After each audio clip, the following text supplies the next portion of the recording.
All right, so I think we're live. All right. Hi, everyone who's just tuning in. Just wait a couple of minutes for the room to fill and give everybody a chance to settle in and get their audio working. So, need some hold music, don't we? Yeah. A few people joining. I can see in the participants list there. Hello, hello. Good morning. More people. We'll just wait till about 11 or so, just to give everyone a chance to get settled. Everyone had a nice restful Easter break at home. All days were the same as the last days, so it doesn't make any difference anymore. Does it? I know, I'm guessing a few people had their holidays plans scuppered. I was supposed to be in East Sussex, but maybe next year. Yeah. Cool. How are we going with attendees? Looking good, looking good. Just give you a couple more seconds or so. All right. Cool, well, we might kick off then. So I want to say good morning to everyone and welcome to the third in our live BIID webinar series. My name is Hayley McLennan and I'm the Learning and Events Manager at the British Institute of Interior Design. The focus today for our conversation is how interior designers can approach making their workspaces into creative hubs and why this can be effective for generating creativity, enhancing well-being and changing attitudes to work as well. I will shortly be introducing you to today's panelists, interior designers and BIID members Charles Leon and Henry Prideaux. But first, some housekeeping. The webinar is expected to run for about 45 minutes to an hour, and we will be fielding questions from the Q&A at the end. If you'd like to ask your question verbally, please let us know in the comments. Otherwise, I will read your question out loud for you. Don't worry, it's audio only, so your visual will not be seen by anybody. The webinar is being recorded and will be available to view on our Vimeo channel from tomorrow. Also, I do apologise in advance if we have any audio issues. Hopefully we have a clear connection throughout the broadcast. Okay, so I'd like to introduce our panellists now. Charles Leon. Charles is past president of the BIID and founder of his own design practice in London, Charles Leon Associates, Interior Architecture and Leon Black Design. Charles is also an international speaker on the science of art and creative thinking and design theory, an Open Genius licensed instructor in applied innovation, and member of the All-Party Parliamentary Design and Innovation Group, APDIG. And Henry Prideaux is a BIID member and London-based interior designer. He founded Henry Prideaux Interior Design in 2014 and offers a range of residential and commercial services to private clients in the capital, the UK, and internationally. Henry cut his teeth working for practices such as Nikki Haslam's NH Design and Harrods Interiors. He is passionate about interiors, constantly striving to develop beautiful, original, bespoke design to add to his portfolio of completed projects. You'll also find Henry on the talk circuit, as he has been a go-to for design conversations across many of the national trade fairs, such as Design Week and Decorex. Hello, Charles and Henry. Morning. Thank you for attending today's discussion. Perhaps we can kick off with each of you describing your practices, how many staff you have, and what kind of projects that you work on. Charles, can we start with you? Yeah. So we changed the whole structure of how we work some years ago. We used to have a company of about 17 people, and our landlords decided to put our rent up by 90%, and we said there's no way that we're going to do that. So we sat down with everybody and we sort of completely changed the structure of the business. We set up 3 or 4 small businesses, or helped set up, I should say, small businesses, architecture, design, FF&E, etc. And I built an office, which I'm sitting in at the moment, in the back of my garden, which is the hub of everything. So when things are normal, we sort of tend to meet up once or twice, no, probably twice a month for a barbecue and a chat. And unless we're working specifically on projects, in which case we meet when necessary. But otherwise, we do everything remotely anyway. So it's all the same people, but they run their own business. I don't have an overhead of an office except to keep this neat and tidy. And that's about it, really. Fab. And how about you, Henry?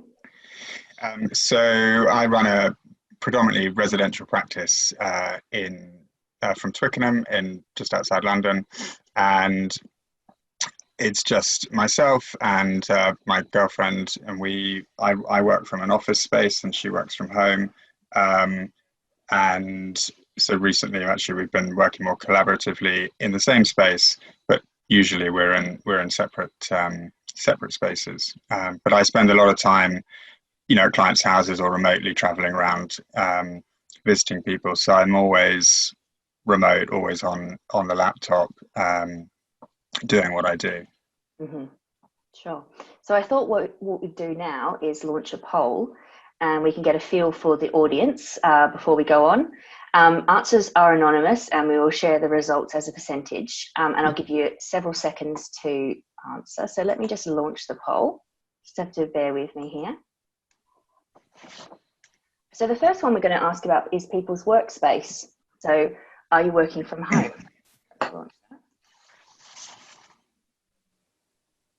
So we've got some questions here. Yes, I was already working from home.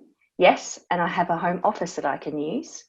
Yes, but I do not have a home office. I'm working on my dining table in my bedroom/lounge. No, I'm still going into the office to work. No, I have been furloughed. So let's let that run for a couple more seconds or so.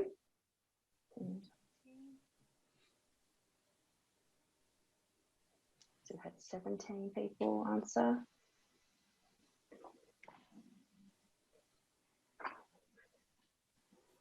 And of course, this is voluntary. You don't need to answer the poll if you don't want to. Says we can't vote, actually. Yeah, we can't. No, you guys can't vote. No. Okay. There we go. We're going to share the results. Oh, look. Wow. Can you see that? Yeah. Yeah. Yeah, so there we go. So we've got most people, 32%, yes, I was already working from home. So that's the biggest majority. Yes, I have a home office that I can use, 21%. Some people are working from home, but they're not working on an office. They're working on a makeshift table, bedroom, lounge is 26%. 11% are still going to the office, which is really interesting. And unfortunately, 11% have been furloughed. So that's really interesting as well. So thank you everyone for sharing those results with us. It gives us a sort of an idea of who we're talking to. It's quite a spread, actually, and it seems that quite a few people are or were working from home, but are now doing it, if they couldn't before. But we're all in the same boat. Exactly. Yeah. Okay. Exactly. So you mentioned before, Charles, that you were already working from home. Yeah. So it hasn't really changed for you at all, has it? No, it's the same as it was. The only difference really is interacting with other people, because, for instance, our architects were unwell. They're both recovered now, so they're fine.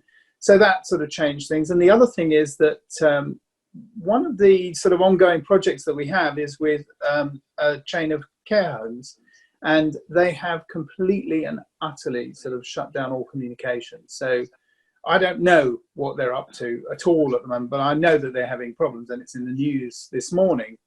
But they haven't communicated at all, so we don't know what's happening with them.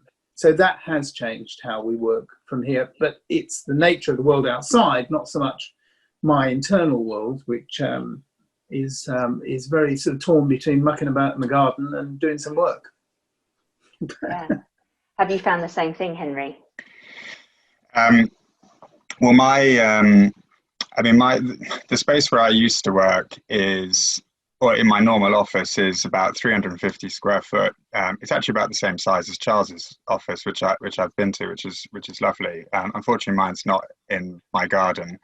but it's got a vaulted ceiling, open plan, got the desks I need, and my library space.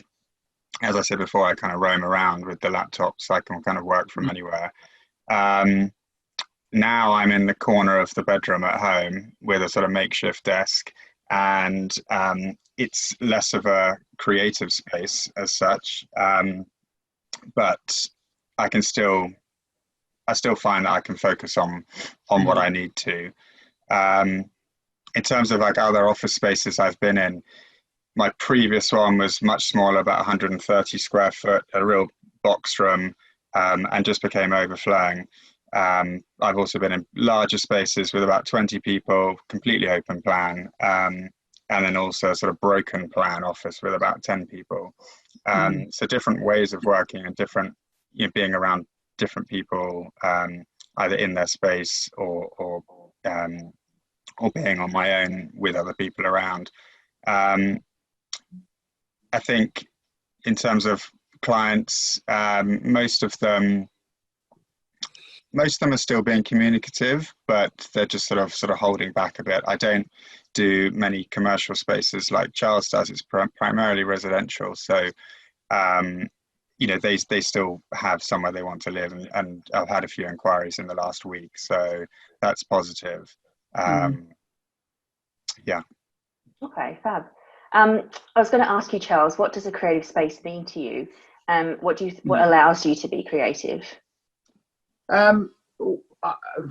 This is really the central question of this whole webinar.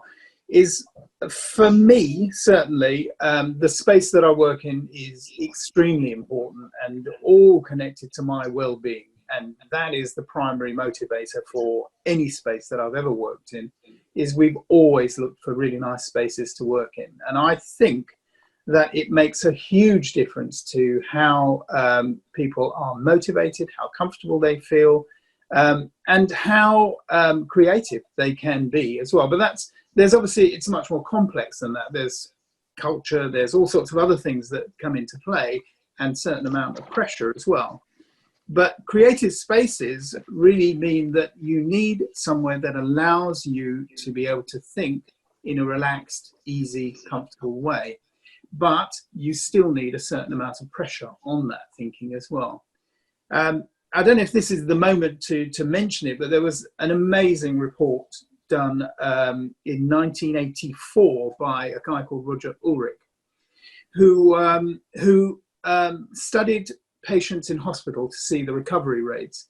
And what they found was that people recovered quicker, better, and with less complications later if they had a view out of the window of trees, of grass, or at least some vista rather than a brick wall. So they tested it once and then they retested it and checked that their results were correct. But they found there was a huge correlation between recovery rates, well-being, and how people felt in terms of their spaces and their recovery rates, which I think is very significant for designers, because it begins to prove the case that the spaces we design, work in, or live in do make a difference to how we feel. Absolutely. Riffing off that, and then what you just said before, Henry, about working in sort of quite different environments throughout your career, and now you're in your bedroom. How have you found that's changed how you've been creative over the years? Like, which environment worked best for you, and how are you being creative now that you're in the space that you're in? I mean, in the space I'm in now, I'm hunkered down in a corner and just sort of looking at a blank wall, which in a way is actually quite useful, because it means I can't actually focus on anything else. So I've just got to focus on what's in front of me, and as long as what is in front of me is not sort of piled up and hectic, then then actually it's okay. And I think if you can get over the feeling like you need all your niceties around you, or what you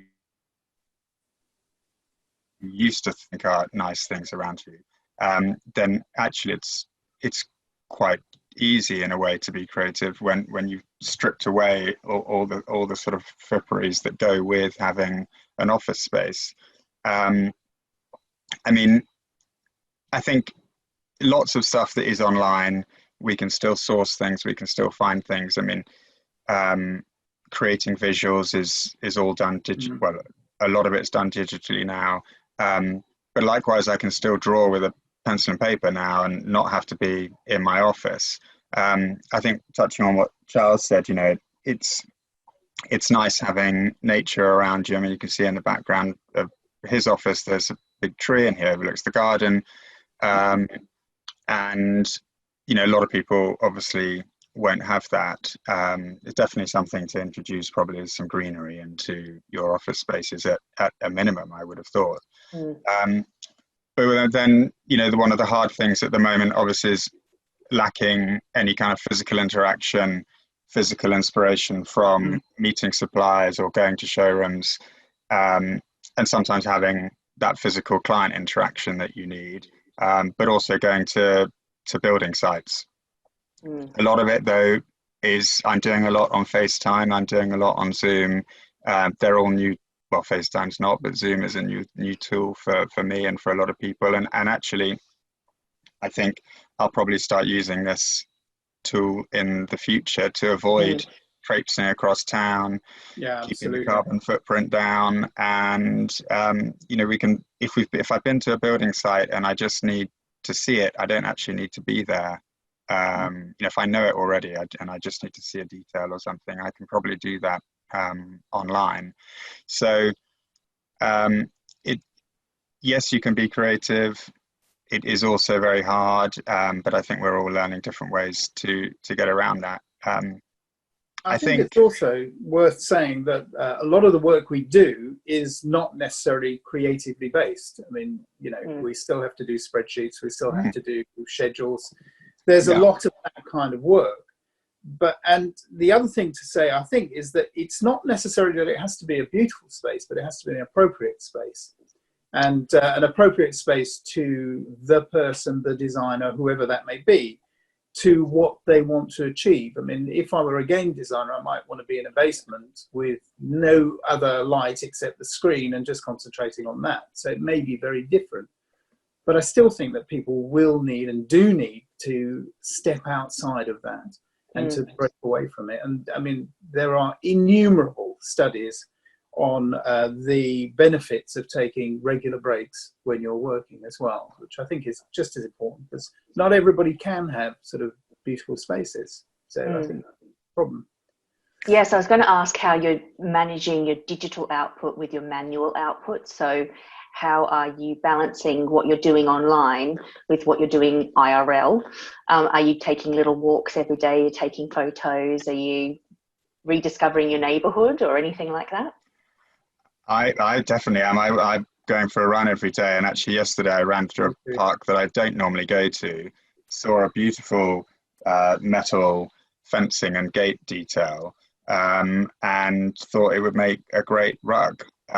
So whether I turn that into a rug or not, I don't know, but it was some very old metal work that looked interesting and could be translated somehow into a design. And I guess if we didn't have this lockdown and I wasn't sort of forcing myself out every now and then to get some fresh air, then I wouldn't have seen that. So there are some positives to it. I think if we just sort of change the way we think and feel and speak and act, then we can sort of feel different and begin to change, you know, how we feel about the whole situation we're in. I'm reading a book at the moment by a guy called Vex King, which is very interesting. And it's all about changing negatives into positives and positivity. I like one thing he said: faking a smile can trick you into feeling happy by releasing endorphins. I mean, if you just pretend to smile, then you know you'll eventually be That's happy. based on the study done at Stanford University, where they persuaded students to force themselves to smile for a day, which they realized was tricking the brain into thinking, oh, there must be some reason why I'm smiling. Maybe I'm happy. And people did feel more positive and more happy at the end of the studies. So I think what you do physically has a very strong effect on how you feel mentally as well.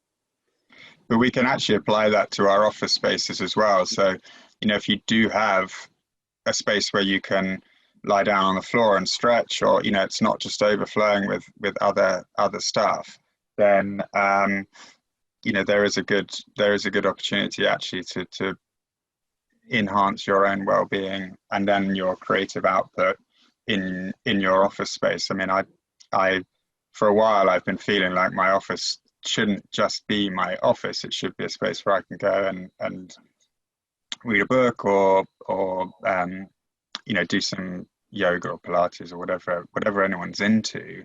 If they've got that space, actually it's quite important to try and not just think this is the office and I have to produce office work from it.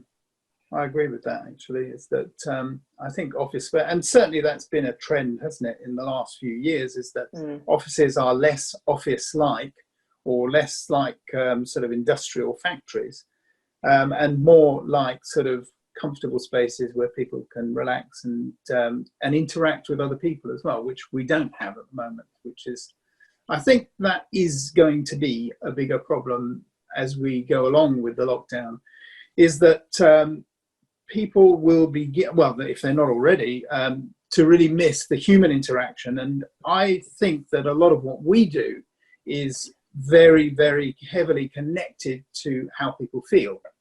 And if you can't judge and see and work with the way people feel about things, then I think there's going to be a paucity in the type of design you do, because it isn't just superficial, and it isn't just sort of pretty spaces.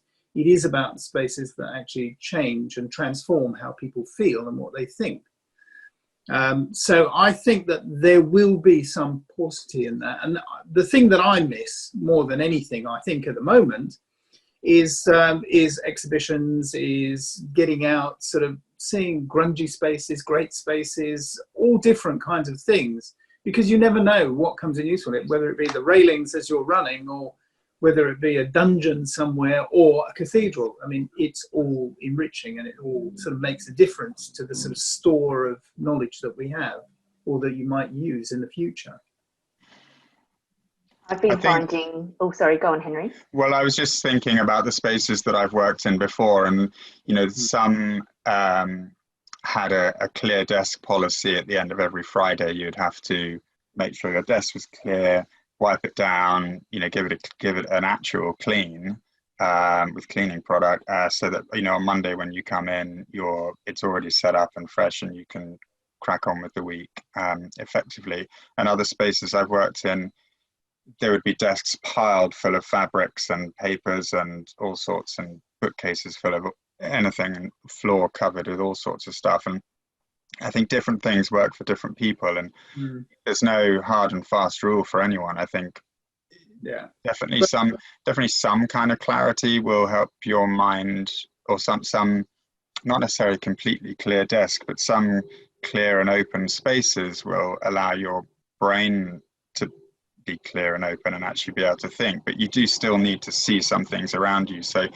I have worked in an office which was, everything was white walls, it was a grey floor, but everything, all the desks, seats, everything was white, and it was a bit sterile. And actually some of the ideas that I was coming up with, I wasn't, you know, as happy with, where other places where I've been surrounded by colour and pattern and texture, you know, you come up with some really, really interesting ideas. For me, there's a balance between having some mess and some clear desk thing going on. I think also that FF&E selection particularly is inherently messy. I mean, a lot of stuff. It's samples and it's materials and it's fabrics and all sorts of things. So it's inherently messy. But I must say, I always held, when we had larger offices, a clear desk policy, and particularly clear email policy as well, because otherwise you come in and you're facing the same crap that you were facing at the end of the day. You haven't solved the problem, and you haven't got a clean space to look at. And I think it makes a massive difference to your ability to organize your time effectively. If you've cleared down your space, you've written your list of what you're going to do the next day, and then you go away. It also means that you can relax. You don't have to worry about everything because you've written it down. You've got it out of your head. You've got it down on paper or on your computer or whatever. And that means that you can come in the next day or the next week with a fresh, clear mind and just know that you have to tackle and attack certain problems or solutions or whatever they may be. So I think clear spaces makes a huge difference, but not sterile spaces at all. I don't like different, isn't it? So would you say that would be your number one at enhancing creativity? Do you have a number one of something that you require in your space to that you think? I reckon, honestly, I think number one for engendering creative thinking is to get out and see more and do more. Unfortunately, that's a bit difficult at the moment. Yeah. But there's no question that, you know, we need to be like sponges. We need to absorb as much as we possibly can. And then who knows when something comes in useful, whether it be sort of having seen a good film or been to a museum, gallery, cathedral, building, whatever. You just don't know when things are going to come useful. I mean, as Henry was saying, we're seeing some sort of interesting railings or whatever it may be. At some point you come and you think, hang on a minute, I remember that. And that's exactly the sort of metaphor or the symbolism that I need. So that, as I say, that's the thing I think that designers will miss. And I really encourage anyone involved in anything creative is to get out, see more. Now we can do it through the internet and everything else as well. But it isn't just good stuff. You need to see the crap as well, because you need to know what is ugly as much as what's beautiful. So I agree with that, because one of the ways where when I'm speaking with clients that I try and, when I'm trying to get them to approve something, I might put a couple of nice things in front of them, but I sometimes won't make everything really beautiful in front of them. I might drop in something that's not nice, which will then focus their mind to actually the thing that I need them to choose or want them to choose or know they should have, by putting something in that's not so nice. And it's a sort of similar concept, I guess. I think one thing that I miss, the one thing that I miss above all other things from having moved from theatre and film to interiors is designing grungy spaces. I mean, I really miss that, because I think you can really sort of enjoy yourself with the really nasty, dirty, grungy spaces. And I really miss that, actually, because we don't do those anymore at all. That's why I like going to Paris, because it's a bit grungy, but it's beautiful at the same time. I don't want to offend anybody, but I know what you mean. Sketchy side streets there, which are as interesting to me as the Eiffel Tower. Yep. I was going to ask. Yeah, sorry. Go on. Go, Charles. No, I was just going to say, but there is good science, which I'm going to come back to, or push a little bit harder. There is good science on sort of what's called evidence-based design for creative spaces. Some of that does relate to colour. Some of it relates to the levels of light as well. Sound, noise, all those sorts of things. There's lots of things, the ergonomics as well. But perhaps it's worth sort of talking about colour as well, because there were some very, very detailed and very good studies done about colour that might be worth sort of discussing. I'll mention the first one, which was the one by Zhu and Mehta, 2009 study, where they gave people, they gave students, again, it's always bloody students, but hey, what can you do? They gave them 3 or 4 different tasks based on very similar images. Some of them were creative, some of them were analytical, but they put borders on each of the papers that they gave them. They gave them red, blue, and white. Now, the white worked as a sort of control group. What they found was that where there was a blue background to the images, that people tended to think more expansively, more abstractly.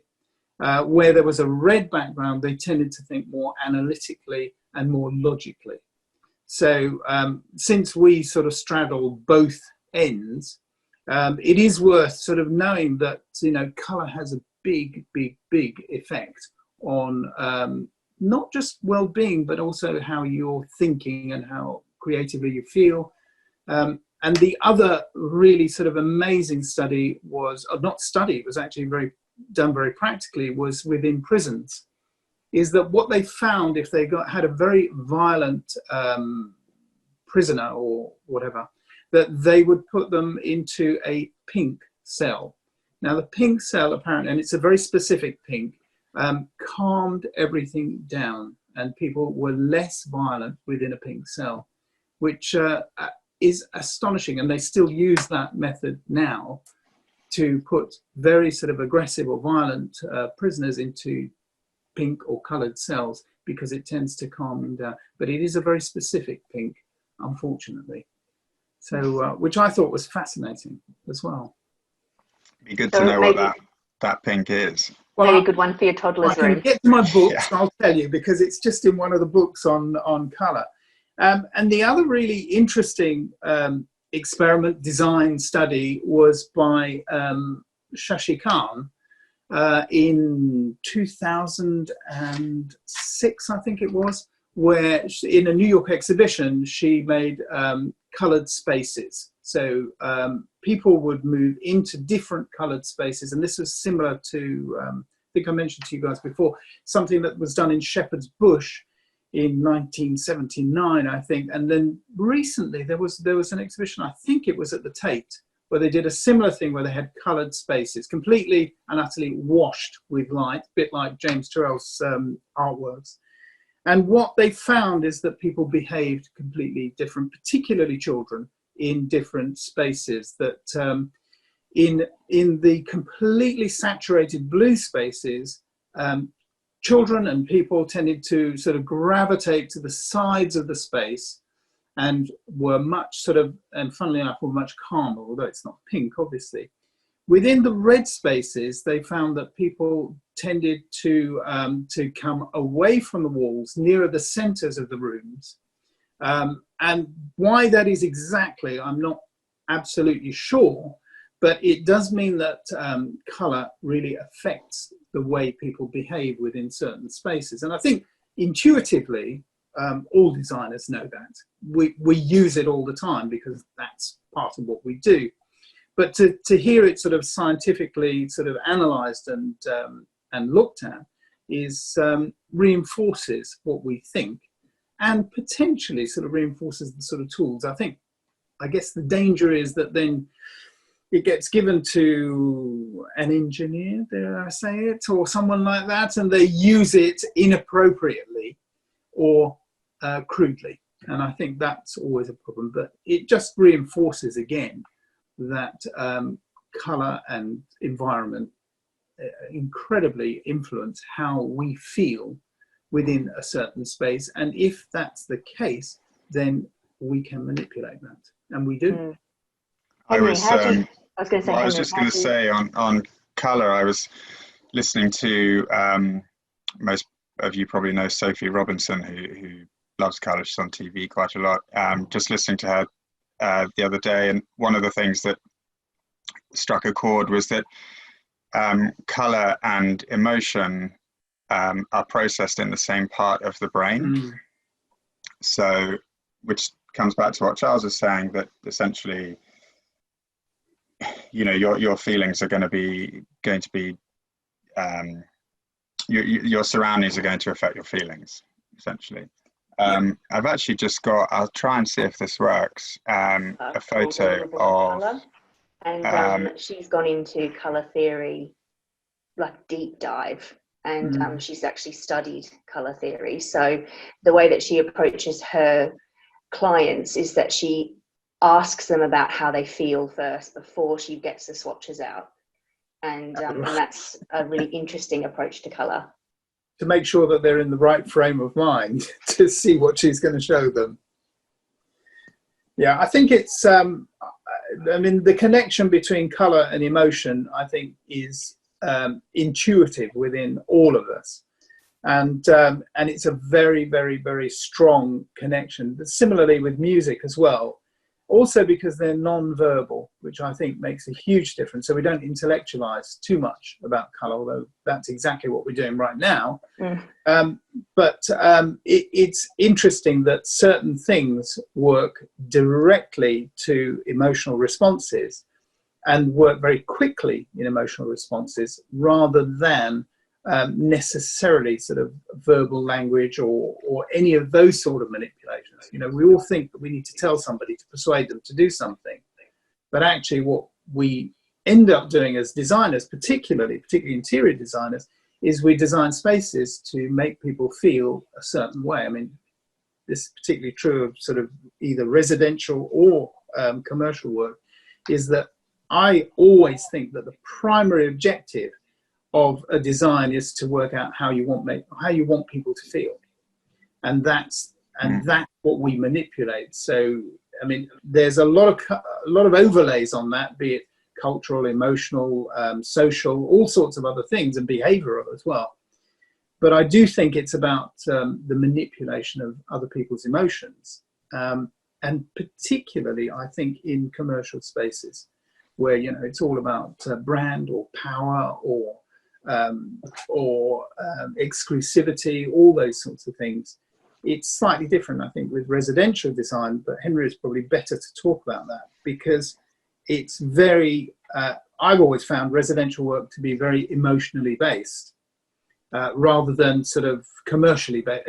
Well, it sounds obvious, but residential work is more about how people want to feel and behave in their own space. And that can lead to a lot of conflict sometimes in terms of our interpretation of what that should be and their interpretation of what they want to be. Just and as the two people living there, the two different people living there as well. But just as a brief example, we had a client once when we were designing the whole house and the whole space, and the space at the very top of the house was to be an art space, because she had been an art student.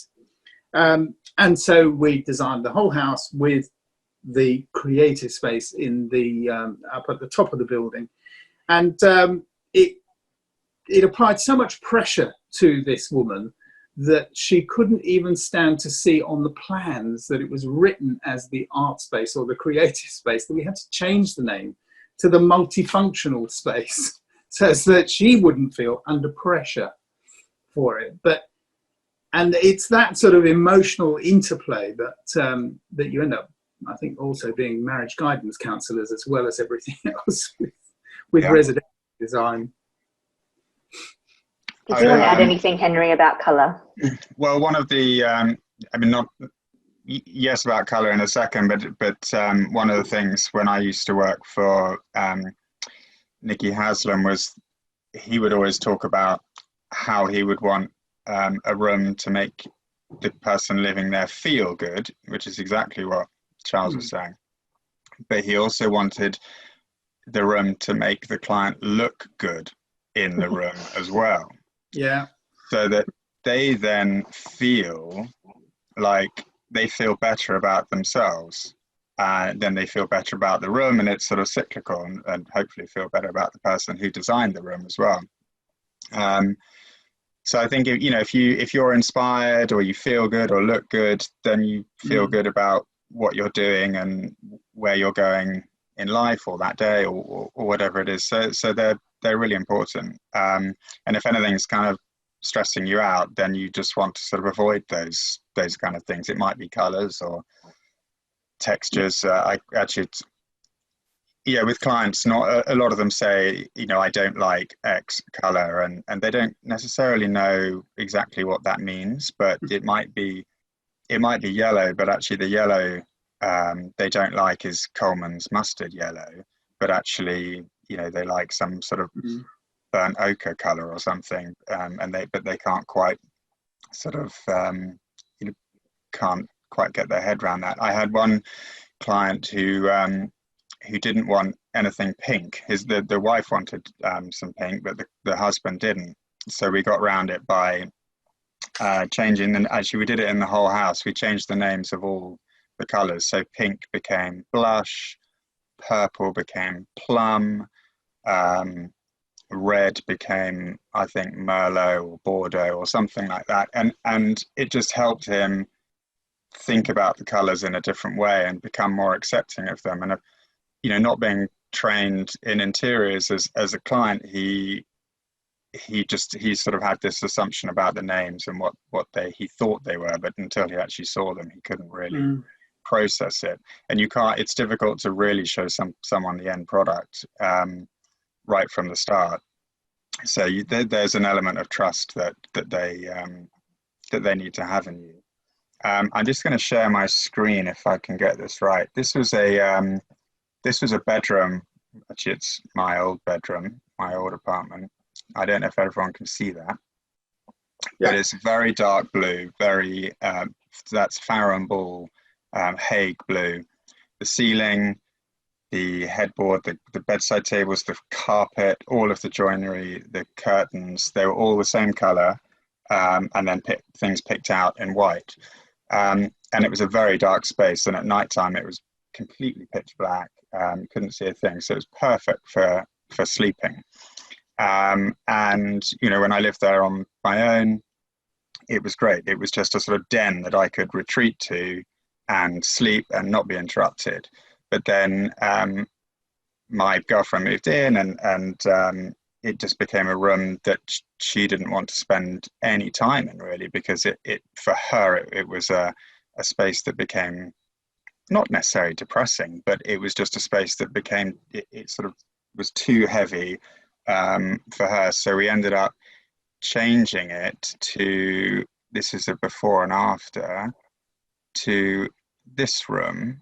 You can see the top and the bottom. So there we've changed the whole thing to a colour called Rustling from Little Green.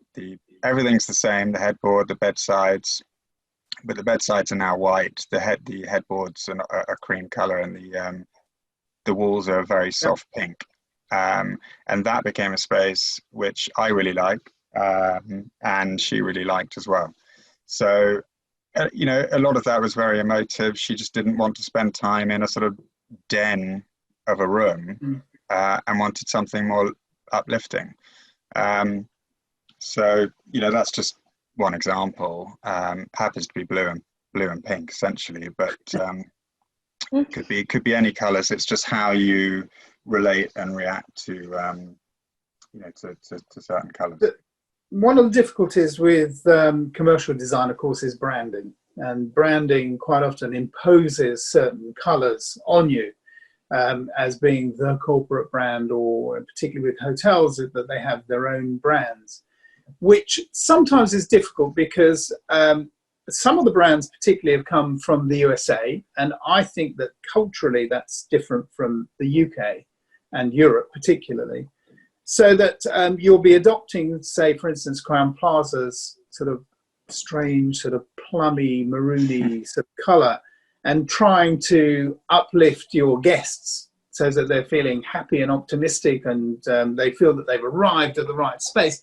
And actually, for me, and certainly for a lot of Europeans, I think that sort of colour doesn't translate into that sort of emotion at all. So you end up trying to bury it or use it as little as possible. And it is a problem where there is a corporate intention or a brand intention, and that brand doesn't seem, when you move it culturally, to actually fit the cultural needs of the guests that it's serving. So I've always found that to be a slight problem, particularly as brands are usually developed by brand gurus who are pretty sure that they know all about all their guests. They've profiled them, they've done them, but then it doesn't translate across cultures, I find. And there is a big difference in how colour is perceived in various different cultures. I mean, in Japan, if I'm not mistaken, you don't get married in white, you get married in red. In certain historic periods, purple was such a difficult dye to make that it became associated with royalty or with imperial Rome, etc. So I think there's a whole history a cultural history that goes with the emotional history that is related to colour as well, and that gets absorbed into brand. I mean, it's impossible not to see Harrods Green and not think of Harrods, and it's impossible to see the sort of, I don't know what colour you call it, the Fortnum and Mason colour or Tiffany's colour, and not immediately associate that with that product.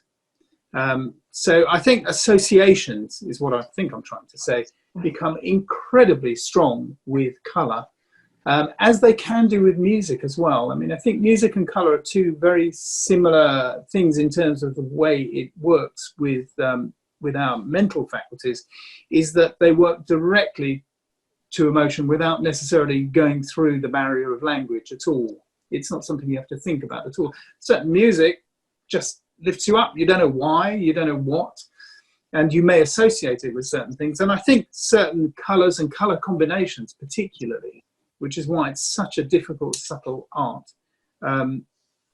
certainly engender certain types of emotions very, very quickly for people without necessarily having to go through a verbal barrier at all. And yeah, the well, other thing on top of that, of course, is light.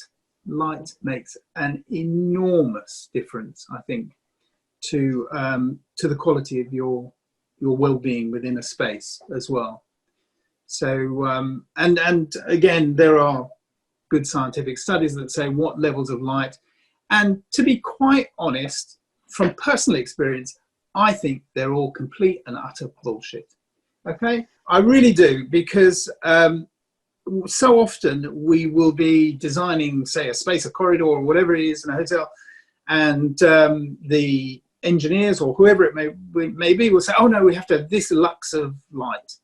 And you say, why? What for? What you're trying to create is atmosphere, not necessarily, you don't need to read a book when you're walking down the corridor or whatever. And I'm always a big fan of creating dramatic spaces with lighting, or sculpting the spaces with lighting, rather than necessarily hitting the right lux levels. But the lux levels are very interesting, and if you're doing a workspace, as we are at the moment, as we're all in our workspaces, then I think that you do need to hit a certain level of light.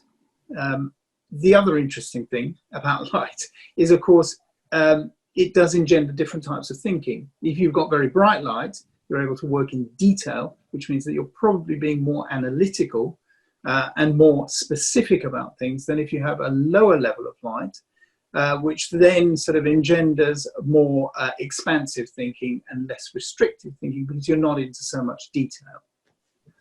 So yeah, I don't know how you feel about light, Henry.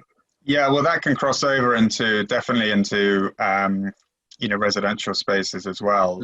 Whenever I'm doing a lighting scheme, and this can be the same for your office or for home, really. I mean, depending how big your office is and how many people are in it. But I'm always trying to create different layers of light, but at different heights around the room.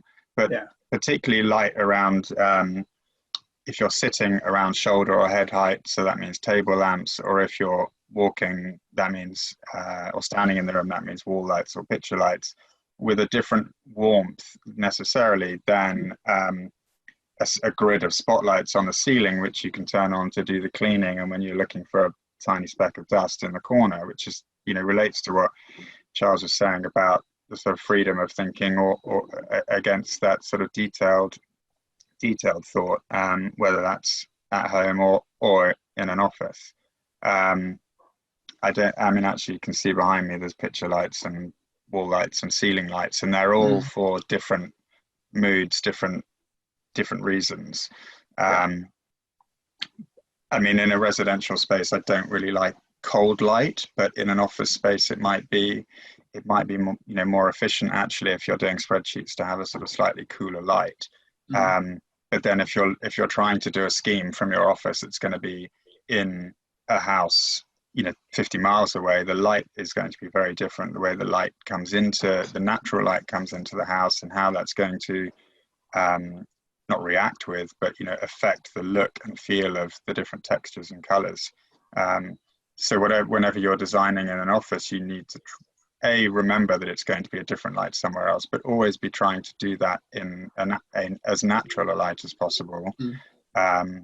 There is also this, I mean, based around low battery. Based around the Nobel Prize winning studies in circadian rhythms, with particularly related to light, is that if light follows a sort of natural cycle, that being the cycle of the sun and the moon, perhaps, people's well-being is definitely enhanced.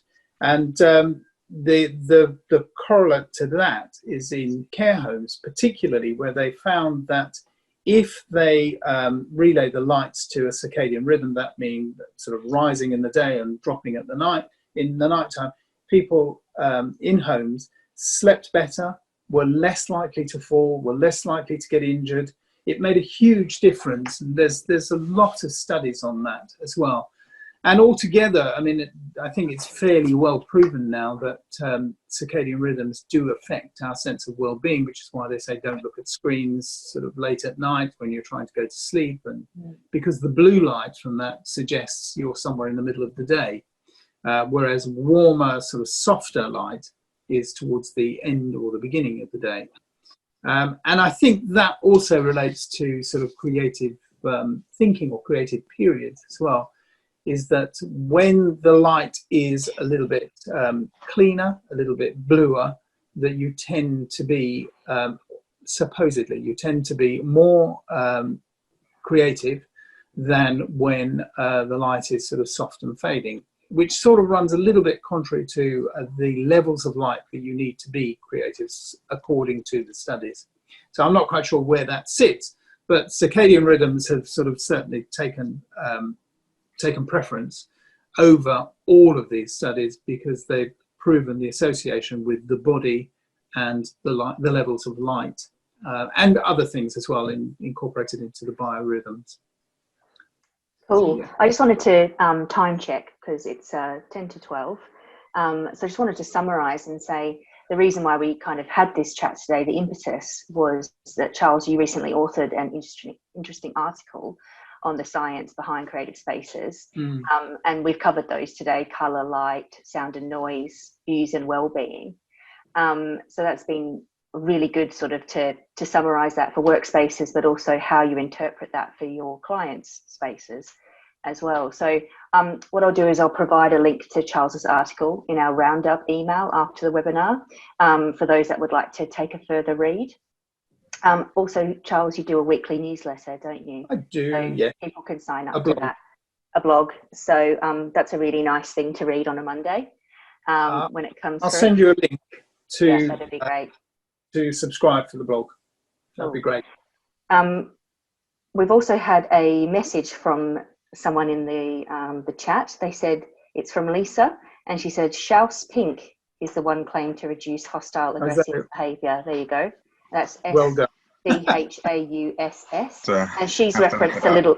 Yeah, she's referenced the Little Book of Colour as well. So the same book that I was talking about. Yeah, which is a great read too, which I recommend people. I wanted to ask you both finally, sort of a summary. Having been in lockdown, is there anything you would change about your normal creative space when we get out of here? Henry, go for it. Well, yeah, so I mean, as I said before, I'm in my bedroom now, but when I go back, I will probably put some plants into the office, have some greenery around, definitely utilize an empty space for a stretching mat, a yoga mat, something like that. And also try and have, even though I try and do it anyway, but have a clearer desk policy. But still, for me, I will, I do still like seeing a bit of mess and a bit of creative color around the place. But the main thing, I think, is probably some plants, some greenery, and actually, something just to think about more about myself and my well-being rather than constantly thinking about clients or whatever it might be. Do you think you would incorporate a run in during the day? You know, actually take a lunch break? I could do that, but I would try and do it before or at the start or end of the day. Yeah. And It's for a me, way to clear the mind.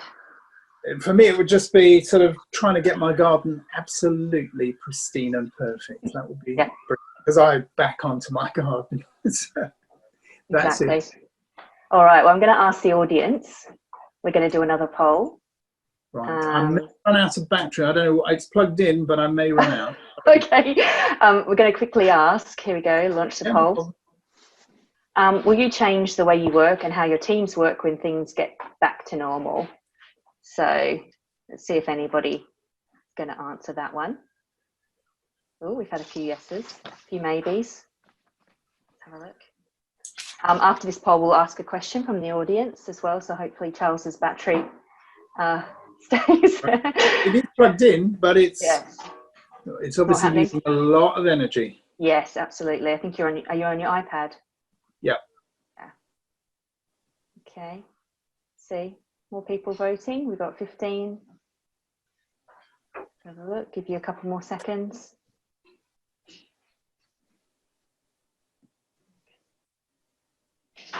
All right, we might leave it there. So I'm going to end the polling and share the results. Oh. There we go. So 60% think that they will probably change the way things work. So it's been a bit of a shake-up, hasn't it, this whole adventure? Yeah.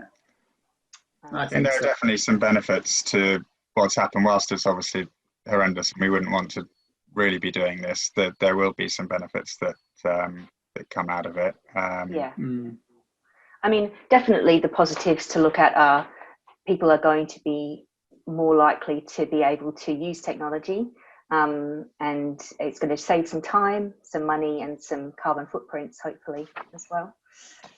So we've got this one from Floor, and she says, or he says, sorry, hello, what about materiality? How important a role does this have in terms of affecting experience/well-being? And do you have examples of interior designers who you think incorporate this well in their design? Oh, that's quite a big question. I think materiality, in the same way as everything else, affects almost everything we propose and that we design.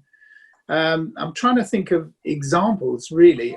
And the example that comes to mind is a bit oblique, actually. If you think of Michelangelo's Pieta, that what it has in terms of materiality is this strange sort of waxy quality that he's got onto the statue that suggests the sort of this gentle, soft, fragile life. And I think that we use that kind of metaphorical thinking all the time. So the materials do suggest the associations that they're referring to. And I think it sort of branches into culture as well. But materials have got as significant an impact, I think, as colour does, as light does, as everything else does. It's just one of the other elements. Well, it's like we have 5 senses, and you're going to be touching things, so it's got to be important, really.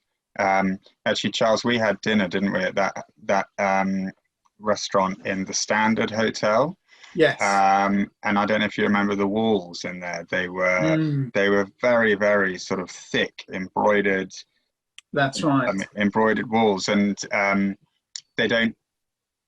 It's difficult to say what they make you feel, but I guess they make you feel sort of happy and uplifted in a way, and they're totally different to what other people might be putting on their walls. That comes to mind. I don't know who designed the Standard, but it's one to research. Yeah, one to look at. It was a very interesting hotel. It is, and particularly that restaurant on the upper level works fantastically well, I think. But it's also enhanced by its views across to St Pancras, which are spectacular.